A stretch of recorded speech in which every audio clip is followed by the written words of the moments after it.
everyone, this is Bishra Khan. Welcome to Sama Podcast. جیسے کہ میں بات کر رہی ہوں میاں نواز شریف صاحب کی تاحیات نااہلی کیس کی، تو اوبیسلی تاحیات نااہلی کیس ختم ہو چکا ہے.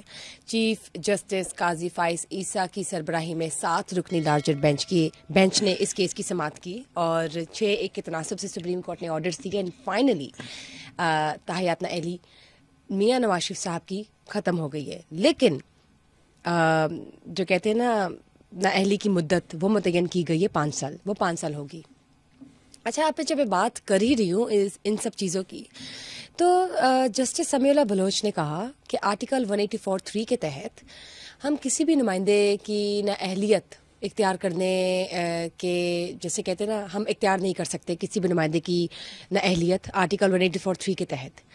اور 6 کے تناسب سے سپریم کورٹ نے بے شک آرڈرز دیے، لیکن 7 رکنی لارجر بینچ میں موجود جسٹس یحییٰ فریدی نے نااہلی ختم ہونے پر اختلاف کیا تھا. وہ اس کے خلاف تھے، وہ کہہ رہے تھے کہ نااہلی ختم نہ کی جائے. اوبویسلی اس کے پیچھے کیا تھا کیا نہیں تھا وہ بھی میں جاننا چاہوں گی. اگر کوئی آئیڈیا ہو، ہمارے ساتھ موجود ہمارے سینئر جرنلسٹ مسٹر محمد ناصر اقبال، ان سے جانیں گے. لیکن میں ایک اور بات ایڈ کرنا چاہوں گی وچ از ریئلی ویری امپورٹنٹ. مجھے نہیں پتا اس پہ آپ لوگوں نے نوٹس کیا یا نہیں. نواز شریف صاحب کی جو کاغذات نامزدگی ہے وہ 30 دسمبر 2023 کو منظور ہوئی. 30 دسمبر 2023 کو منظور ہوئی. یس، سیٹرڈے بنتا ہے. اور ان کی جو تاحیات نااہلی ہے وہ ختم ہوئی. پہلے تو وہ جمعے کے دن محفوظ کی گئی، پھر فیصلہ پیر کے دن ہوا اور 8 جنوری کو فائنلی فیصلہ طے ہوا. تاحیات نااہلی کل عدم قرار دے دی گئی نواز شریف صاحب کی پیر کے دن 8 جنوری کو. تو آپ مجھے یہ بتائیں، آپ لوگ بھی اب اندازہ لگا رہے ہوں گے کہ نواز شریف صاحب کی کاغذات نامزدگی 30 دسمبر 2023 کو ایکسیپٹ ہوتی ہے، منظور ہوتی ہے، اور 8 جنوری 2024 پیر کے دن فیصلہ ہوتا ہے، فیصلہ منظور ہوتا ہے. ان کی تاحیات نااہلی کل عدم قرار دے دی جاتی ہے. تو یہ کیا ٹوسٹ ہے؟ کاغذات پہلے منظور ہو رہے ہیں، تاحیات نااہلی جو ہے وہ بعد میں ختم ہو رہی ہے. یہ بھی میں جاننا چاہوں گی.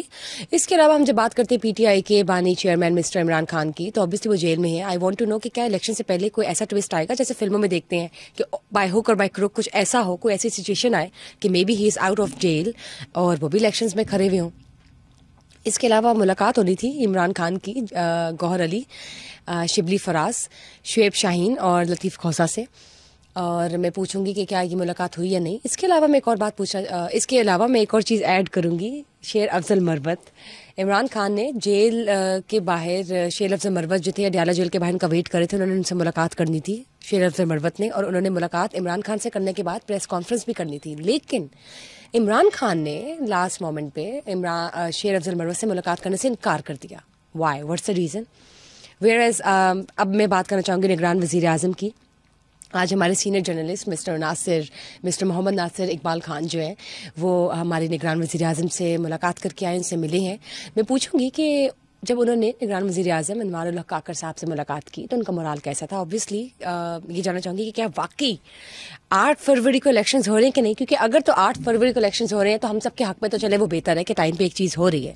لیکن جب ہم نگران وزیر اعظم کی بات کرتے ہیں، کیئر ٹیکر گورنمنٹ کی بات کرتے ہیں، تو that is for a short time. تو اگر تو الیکشنز وقت پر ہے تو پھر جو نگران وزیر اعظم ان کا ٹینیور جو ہے وہ آٹومیٹکلی ریپ اپ ہو جائے گا. تو اس حوالے سے پوچھوں گی کہ ان کے کیا تاثرات تھے، کیا ان کی اس بارے میں خیالات تھے.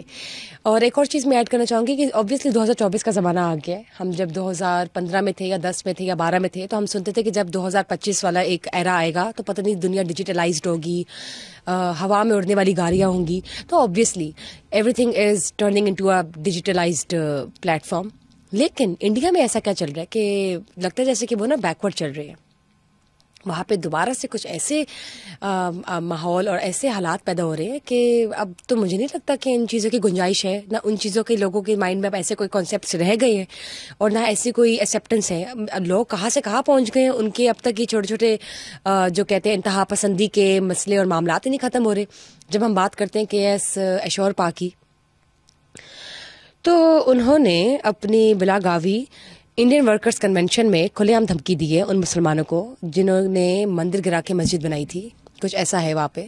تو انہوں نے کھلے عام دھمکی دی ہے کہ جن مندروں کو گرا کے مسجد بنائی گئی تھی ہم ان مسجدوں کو گرا کے دوبارہ سے وہی مندر قائم کریں گے, اور بہتر ہے کہ وہ مسلمان وہ مسجدیں خود بخود خالی کر دے, ورنہ بعد میں ہونے والے نقصان کے ذمہ دار ہم نہیں ہوں گے. تو اور دوسری بات یہ کہ 22 جنوری کو بابری مسجد کو شہید جو کیا گیا تھا ایودھیا میں, اس کے جگہ پہ رام مندر بنایا گیا, اس میں ایک مورتی کا نصب کیا جا رہا ہے اور اس کی افتتاح جو ہے وزیر اعظم نریندر مودی کریں گے وہاں پر.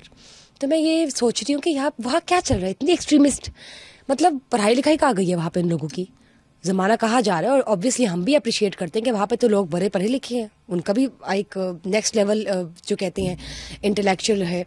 تو اب کہاں گئے, انتہا پسندی ہوتے بیکورڈ ہوتے جا رہے ہیں. ہم کہاں سے, ہم تو چلے یہاں پہ مہنگائی کے لیے روتے ہیں نا کہ آسمان سے قیمتیں باتیں کر رہی ہیں, چکن انڈے ٹماٹر کی, ہمارے تو چلے میرے خیال سے مائنر سے ایشوز ہیں, لیکن obviously these are the major ones for us. وہاں پہ تو ان کے ایشوز ہیں, بھائی مسجد جلا دو, وہاں پہ ہمارا مندر نہیں کھڑا ہو رہا. ٹھیک ہے, we understand, we do value the religious beliefs of ایوری باڈی, لیکن I think these should be balanced نا, these we have to get out of all these issues, اور ایک اسموتھ اور ایک باہمی اتفاق کے ساتھ رہنا چاہیے. میں بات کروں گی سر آپ سے. السلام علیکم. مجھے لگتا ہے کہ میں نے کچھ زیادہ باتیں کر دی ہیں, آئی ریلی وانٹڈ ٹو سر مجھے بتائیں کہ آپ ابھی ہمارے نگران وزیر اعظم انوار الحق کاکڑ صاحب سے مل کر آئے ہیں, تو کیسا رہا, آپ کی ملاقات کیسی رہی؟ بسم اللہ الرحمن الرحیم. انوار الحق کاکڑ صاحب بڑے نفیس اور زیرک سیاسی رہنما ہیں, اور ان سے پرانی یاد اللہ ہے. میں اتفاق سے کل اسلام آباد گیا تھا, تو میں نے انہیں ریکویسٹ کی کہ میں مختصر ملاقات آپ سے کرنا چاہتا ہوں. تو ان کی بڑی یہ میں سمجھتا ہوں اعلیٰ ظرفی ہے کہ انہوں نے بڑے شارٹ نوٹس پہ میری ریکویسٹ پر انہوں نے مجھے وقت دیا, اور بڑی اچھی ان سے گپ شپ ہوئی, بڑے اتفاق سے گرم جوشی سے ملے, اور ان کا مورال ہائی ہے کیونکہ وہ ایز اے نگران پرائم منسٹر ان کا جو ایک ٹینیور ہے یا جو ان کا رول ہے, میں سمجھتا ہوں انہوں نے اس رول کے ساتھ جسٹیفائی کیا ہے. جن حالات میں یہ منصب ان کو ملا ہے, اور جس طرح کے سیاسی تنازعات اور دباؤ اور ایشوز ہیں, اور ایک پریشر ہے 9 مئی کے حوالے سے بھی, تو انہوں نے بڑا کوشش کی ہے ایک بیلنس ہو کر, اور جو ان کا خاص طور پہ الیکشن کے حوالے سے جو ابہام تھا کہ ہوں گے یا نہیں ہوں گے, حالانکہ ان افواہوں کے پیچھے, قیاس آرائیوں کے پیچھے ہم لوگ یہ نہیں سوچتے کہ اس سے ملک کتنا ہمارا سفر کرتا ہے, اور اس بے یقینی کی وجہ سے آپ کی جو اسٹاک مارکیٹ ہے بار بار کریش کرتی ہے, اور اس کا الٹیمیٹ نقصان ہماری جو ایک قومی معیشت ہے اس کو ہوتا ہے. تو بہرحال ان کا مورال بڑا ہائی ہے, اور بڑی خوشگوار ماحول میں باتیں ہوئیں, اور انہوں نے کہا کہ الیکشن اپنے وقت پر ہوں گے. اور میں نے کبھی بھی ان کو ماضی میں بھی ان سے ملاقاتیں نہیں ہیں, کبھی بھی اقتدار کا حریص نہیں پایا. وہ جس بھی منصب پر رہے, وہ پہلے ترجمان تھے بلوچستان حکومت کے, پھر سینیٹر رہے, اور اب ان کو اس بڑے اعلیٰ اور آئینی منصب کے لیے منتخب کیا ہے مقتدر قوتوں نے. تو یقیناً جو ان کے اوصاف حمیدہ ہیں, ان کی جو سیاسی خصوصیات ہیں, ان کو دیکھتے ہوئے جو یہ ان کا حسن انتخاب ہے ہماری مقتدر قوتوں کا, تو بہرکیف انہوں نے میں سمجھتا ہوں کہ اپنے منصب کے ساتھ انصاف کرنے کی پوری کوشش کی ہے. ہمارے ہاں جتنے بھی وزرائے اعظم آئے, چاہے منتخب ہوں یا غیر منتخب ہوں, نگران ہوں مہمان ہوں, کوئی اپنی مدت پوری کرے, کوئی اپنی عدت پوری کرے, ہر کسی کو ہم نے متنازع بنایا ہے. یہ ہمارا ایک بدقسمتی سے قومی المیہ ہے کہ ہم بغیر جانے, بغیر سوچے سمجھے ہر کسی میں کیڑے نکالتے ہیں, ہر کسی پر انگلی اٹھاتے ہیں, ہر کسی پر تنقید کرتے ہیں.